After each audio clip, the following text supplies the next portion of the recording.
이렇게 집이 없는 분에 대해서는 이제 앞으로 집값이 폭락합니다. 이렇게 말씀드리는 게 참 좋겠는데 네. 여러분 드디어 어떻게 안 산 거 잘하셨습니다. 기다리길 잘했습니다. 드디어 폭락하는 거니까 지금 가가지고 주수세요. 이렇게 얘기하면 얼마나 좋겠어요. 그죠. 근데 그거는 여러분 귀에 사탕이에요. 그러니까 내 귀에 사탕이 아니라 내 귀에 사탄이에요. 그러니까 달콤한 말과 몸에 좋은 말을 잘 구분을 해야 돼요. 그러니까 돈은 굉장히 냉정하거든요. 굉장히 냉정. 돈에는 감정이 없습니다. 당위성도 없어요. 돈에는 정의도 없어요. 굉장히 냉정한 거기 때문에 한 걸음 좀 이렇게 물러서 가지고 좀 냉철하게 좀 생각을 할 필요는 있어요. 올해가 제가 보기에는 올해가 약간 독특한 해였거든요. 그러니까 이제 돈 가치가 떨어지는 거고 그런데 내년부터는 이제 돈을 푸는 속도가 굉장히 줄어드는 거죠. 그걸 이제 테이퍼링이라고 하죠. 테이퍼링도 이제 본격적으로 되고 금리 인상도 되니까 올해보다는 상승률이 낮아질 거예요. 그런데 그게 떨어지는 게 아니라 상승률이 지금보다 이제 상승률이 떨어졌다 이렇게 표현할 수도 있는데 하락을 잠깐 주장하고 싶은 사람들은 상승률이 떨어졌다 이렇게 하게 되는데 집값은 오르는데 상승률이 올해는 정말 아까 30년 만에 2번밖에 없는 아주 대단한 하고 내년은 올해보다는 이제 좀 한 반토막 그러니까 올해 집값이 반토막 된다는 게 아니라 상승률이 한 반토막 그 정도로 될 거로. 올해는 급등. 내년엔 상승. 그렇죠. 이런 느낌인 거겠죠. 그렇죠. 내년도에 상승 그러면 내년도는 이제 한풀 꺾이나 그게 아니라 그래도 지난 10년간 세 번째로 많이 오르는 해가 될 거예요. 내년도는.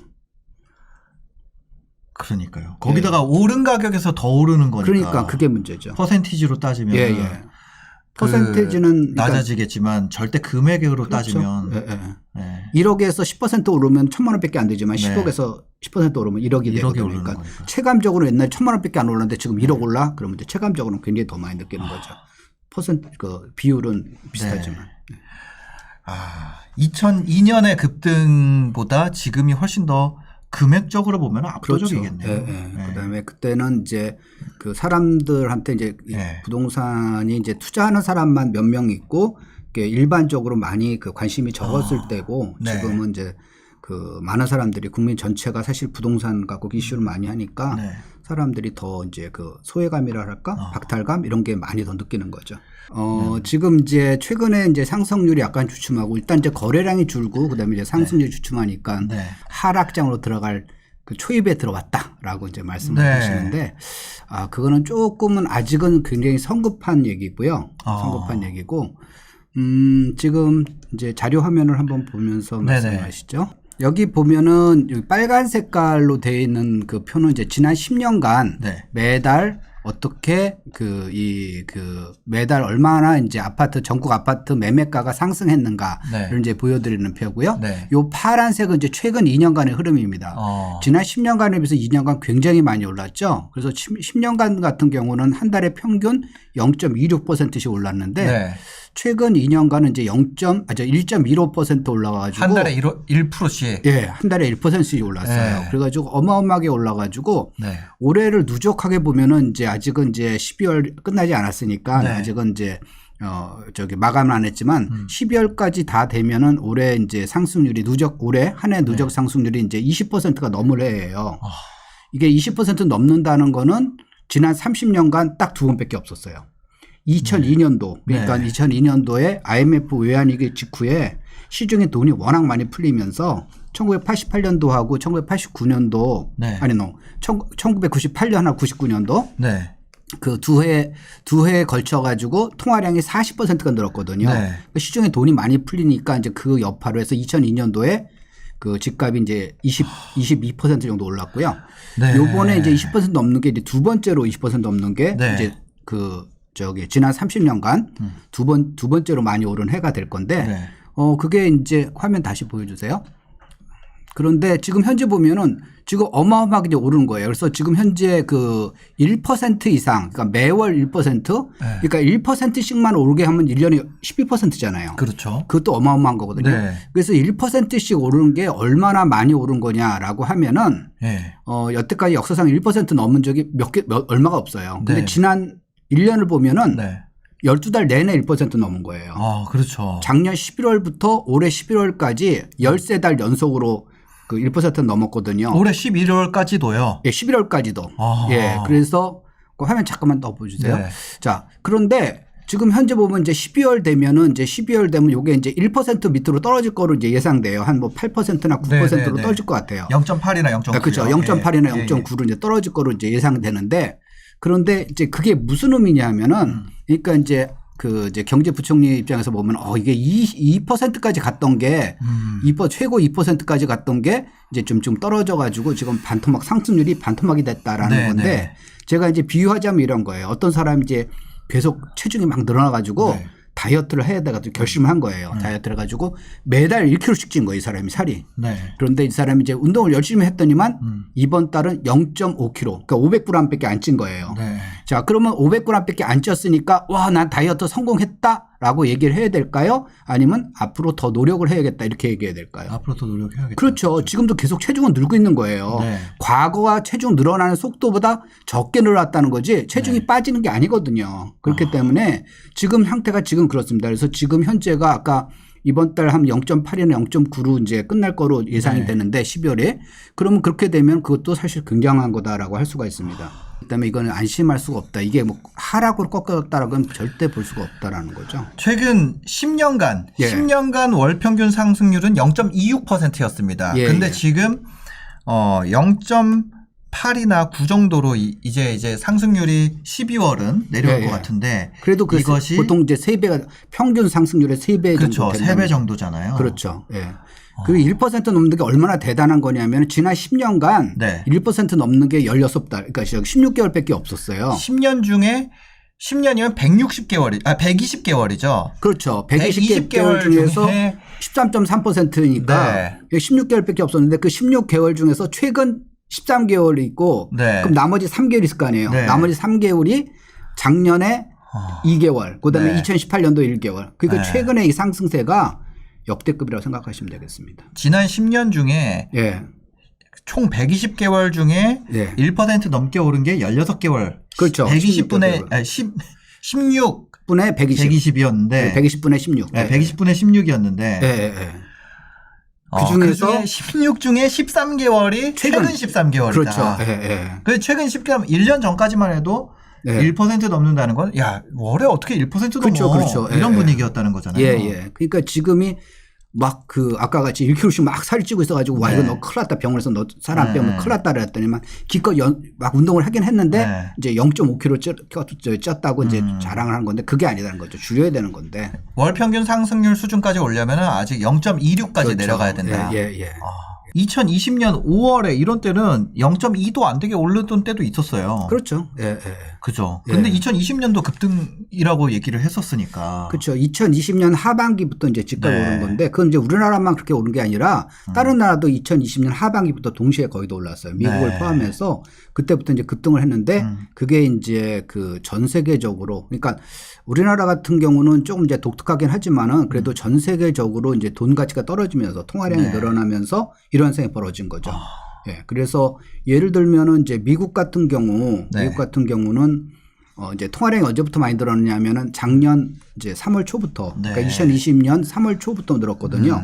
그러니까 2020년 2월 말부터 올해 10월 말까지 그러면 1년 8개월이잖아요. 20개월이죠. 1년 8개월 동안 통화량이 얼마나 늘었냐면 37%나 늘었어요. 미국 역사상 이렇게 늘은 적은 거의 없습니다. 그러니까 어마어마하게 늘은 거고 아까 제가 우리나라도 2002년도에 왕창 올랐을 때 1998년과 99년도에 두 해에 걸쳐 40% 늘었습니다 그랬잖아요. 24개월 동안 40% 늘었고 미국에서도 24개월은 안 되고 아직 20개월인데 37% 늘었으니까 그러니까요. 옛날에 우리가 IMF 직후만큼 미국에서 돈을 막 푸는 거예요. 그러니까 우리나라는 이제 미국만큼 적게 풀었지만은 그 전 세계적으로 이제 작년 하반기부터 집값이 쫙 올랐고요. 주가도 작년 하반기부터 많이 올랐어요. 비트코인도 마찬가지고 온갖 자산이 작년 하반기부터 아주 거의 미친 듯이 막 오르는 거기 때문에 세계적으로 이제 돈 가치가 떨어진 거죠. 그 정도가 이제 될 것 같아요. 그럼 거래가 지금 이렇게 말라붙은 상황이잖아요. 이런 것들이 어떻게 보면 하락을 좀 가져올 수 있다. 이런 얘기들도 많이 있거든요. 그 부분에 대해서는 어떻게 보시나요? 하락이 지금 이제 어떻게 보면은 이제 정부에서 이제 거래를 못하게 하는 이제 그런 이제 그 정책이 좀 있는데 그 거래가 없는 게 이제 두 가지예요. 우리가 그 거래량을 갖다가 보통 이제 주식 같은 경우 거래량이 줄으면은 그다음에 주가가 떨어지거든요. 그래서 거래량은 이제 주가의 그림자다라고 이제 선행지표로 보는 경우가 많은데 부동산에서도 이제 거래량이 줄으면 그 왜 줄었느냐 이제 그 원인을 이제 살펴봐야 될 거잖아요. 그러면은 첫 번째 원인은 뭐냐면은 사는 사람이 줄어들 경우. 두 번째 원인은 파는 사람이 줄어드는 경우. 그런 거죠. 사는 사람이 줄어들면은 당연히 집값은 떨어지게 돼 있습니다. 근데 파는 사람이 줄어들어 그러면 집값은 오르게 되는 거거든요. 그래서 지금 현상이 어떤 거냐 이제 그거 갖다가 우리가 정확히 알아야 되는데 지금 거래량이 줄어들었냐? 지역에 따라 달라요. 그러니까 이제 현 정부 출범에 그러니까 2017년 5월부터 작년 12월까지를 이제 그 평균으로 보고 그 기준으로 보고 이제 올해 상승 거래량을 보게 되면 수도권은 9%가 줄었어요. 그런데 그 이제 지방 그다음에 우리가 이제 그 나눌 때 수도권 그다음에 이제 지방 소재 5대 광역시 그다음에 기타 지방 이렇게 나누거든요. 기타 지방은 이제 뭐 부산 이런 데 포함되지 않고 이제 강원도, 충청도, 뭐 전라도, 경상도, 제주도 이렇게 일반 지역이죠. 보통 이제 비규제 지역이 많습니다. 자, 그 지역은 거래량이 49%가 늘었어요. 그러니까 거래량이 줄었다는 건 수도권 얘기지 지방 얘기는 아니에요. 조정 지역이 거래량이 줄은 거네요. 그렇죠. 네, 규제가 많으니까 사람들이 양도소득가 무서우니까 못 파는 거예요. 그래서 수도권은 9% 거래량이 줄었는데 기타 지방은 무려 49%나 거래량이 늘었어요. 다른 데는 그럼 아파트 거래량도 계속 올라가고 있어요? 올라간 거예요? 기타 지역, 네. 기타 지방 그렇게 늘었어요. 그럼 저희가 봤던 거래량 지표라는 건 지금 서울에 대한 얘기만 한 건가 봐요. 서울하고 이제 경기도, 인천 포함해가지고 수도권이죠. 서울 수도권 지역의 거래량이 줄었다라는 건 다른 지역의 거래량이 늘었다는 걸 우리가 외면하고 있었구나. 그렇죠. 우리가 주로 이제 포커스를 서울이나 이제 수도권 위주로 맞추니까요. 그런데 제가 말씀드린 포인트는 그런데 그러면은 지방은 이제 이 거래량이 왕창 늘었으니까 집값이 굉장히 많이 늘었고 수도권은 거래량이 줄었으니까 집값이 떨어져야 되잖아요. 일반적으로 생각하면. 만약에 거래량이 집값을 앞서는 선행지표라면. 그렇죠. 그런데 놀랍게도 이제 올해 거래량이 이제 늘고 올해가 줄었다 그랬잖아요. 수도권이 거래량이 9% 줄은 수도권의 집값은 20% 이상 올랐어요. 수도권 집값이. 거래량이 9% 줄었는데도. 줄었는데도. 그다음에 지방은 아까 49% 굉장히 늘었다 그랬잖아요. 거기도 상승을 했습니다. 상승했는데 10%대 상승이에요. 수도권이 더 많이 올랐네요. 그렇죠. 수도권이 지방에 비해서 2배가 더 상승했어요. 수도권이 지금 20% 올랐다는 거예요? 20%대 20% 더 올랐죠. 20%보다 더 올랐. 이거 30년 만에 진짜 한 세대를 통틀어서 가장 많이 오른 거죠. 그렇죠. 이제 두 번째. 2002년도 월드컵 때 빼고. 그러니까 그 얘기가 무슨 얘기냐면 지금 거래량이 줄었다는 게 특히 이제 수도권을 중심으로 거래량이 줄었다는 거는 사는 사람이 줄어들어서 그런 거보다는 파는 사람이 줄어들어서 나타나는 현상인 걸 갖다가 얘기를 하는 거죠. 사는 사람도 분명히 줄었어요. 옛날보다 줄었습니다. 근데 사는 사람이 옛날에 10명이고 파는 사람이 옛날에 10명인 거예요. 그러면 옛날에 거래가 됐었죠. 근데 지금은 사는 사람 줄었어. 얼마로? 5명으로. 옛날에 10명에다 5명으로. 근데 파는 사람은 10명에서 1명으로 줄어드는 거예요. 옛날에는 1대1이었는데 지금 5대1이 돼버린 거예요. 그러니까 거래량은 줄지만 신고가가 계속 올라가는 거죠. 그래서 오늘 같은 건 이제 신문에 난 거 보면은 이제 그 강남구 대치동의 음마 아파트가 지난 8월에 이제 음마 아파트 전용 면적 84제곱미터 우리나라로 평형하면 34평형이죠. 그게 그 8월 달에 27억 8천에 거래됐었거든요. 근데 이제 오늘 발표된 거 보면은 이제 국토부터 실거래까지 나온 거면 28억 2천이 된 거예요. 그러니까 더 계속 오르고 있는 거예요. 근데 그러면 규제 완화하면 안 되는 거 아니에요? 만약에 집값을 잡는 게 목표라면. 집값이 잡는 거랑 목표라고 그러면요. 사실 보면은. 양도세 완화를 12억까지 올려준다 그랬잖아요. 그렇죠. 그래서 왜냐하면 이제 떨어지기 때문에. 그래서 지금은 현재 보면은 이제 1주택자를 갖다 이번에 이제 양도세 그 공제 한도를 9억에서 12억 한 거는 이제 잘한 거예요. 그리고 이제 좀 더 이제 나중에 그걸 이제 그 몇 년에 한 번씩 더 올려줘야 되는데 지금 이제 아쉬운 거는 다주택자에 대해서 다주택자에서는 그걸 아직 안 풀었잖아요. 민주당에서 좀 풀까 그러다가 또 이제 반대 의견이 많으니까 그때 안 풀었는데 진짜 집값을 잡고 싶다 그러면 그걸 풀어야 돼요. 풀면 더 오르지 않아요? 그게 아니라 풀면 더 오른 게 아니라 그거 갖다가 지금 세금 때문에 아까 못 판다 그랬잖아요. 네. 그러니까 아까 저기 사는 사람은 10명에서 5명 줄었는데 파는 사람이 10명에서 1명으로 줄었다 그랬잖아요. 네. 이걸 늘려야죠. 10명 중에서 1명이 아니라 이게 10명에서 6명, 7명 그러면 파는 사람이 사는 사람보다 네. 훨씬 많아져 가지고 네. 서로 막 팔게 만들어야지 하는 거예요. 그리고 지금이 타이밍이 좋은 게 네. 이번에 종부세가 굉장히 많이 나왔잖아요. 네. 내년도는 더 많이 나옵니다. 그렇죠. 그거 공시지가 정상화한다고. 예, 정상화도 그 비율도 올라갔지만은 아까 올해 집값이 20% 올랐다 그랬잖아요. 네. 그럼 내년도에 공시가는 20% 이상 올라간다고 생각을 해보세요. 그러니까 종부세가 그럼 20% 이상 더 오는 거 그게 아니에요. 이게 위로 올라가서 퍼센티지가 높아지기 때문에 네. 내년도의 종부세는 지금보다 훨씬 많은 누진세라서. 네, 누진이기 때문에 누진과 세제들 때문에 네. 훨씬 많이 올라갑니다. 그래서 네. 뭐 적어도 30% 40% 올해 낸 거에 네. 이상 나오기 때문에 지금 사람들이 종부세 쇼크를 먹었을 때 네. 매물을 팔게 만들어야 돼요. 그런데 사람들이 팔려고 그랬더니만 집값 제가 양도 차익의 네. 절반 이상을 갖다가 세금으로 내라고 그래. 그러니까 네. 사람들이 안 팔고 나니까 증여할 거야. 또는 갖고 있다가 그냥 뭐 애들한테 상속해야지 이렇게 되는 거니까 이제 이 정책하시는 분들이 여러 애로사항이 있을 거예요. 그러니까 사람마다 이제 집값이라는 게 사람마다 이제 자기 입장에 따라서 보는 게 다르기 때문에 네. 그래서 애로사항은 있겠지만은 그런 약간 경제 원리라든가 그런 거보다는 조금 이렇게 그 정치적 논리로 많이 결정을 했기 때문에 네. 조금 아쉬운 점은 있어요. 종부세 어차피 계속 올라가니까 종부세 그렇죠. 올리고 양도세 내리면 네. 나올 수밖에 없는데. 그렇죠. 지금은 빠져나올 구멍이 없는 거죠. 빠져나올 네. 구멍이 없으니까 종부세랑 양도세랑 비교하게 되는 거예요. 예. 그래서 이제 옛날에 이제 전쟁을 할 때 네. 몽골이 이제 유럽을 침공하고 이제 전쟁을 할 때 어떻게 하냐면은요. 네.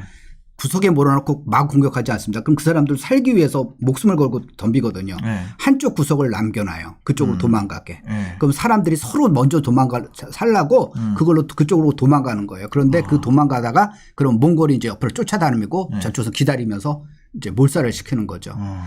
결사항전하는 데는 몽골도 못 이겨요. 그러니까 네. 사람들이 도망가게 만든 다음에 일단 퇴로를 만들어 가지고 그런 식으로 해야 되는데 조금 아쉬운 게 있죠.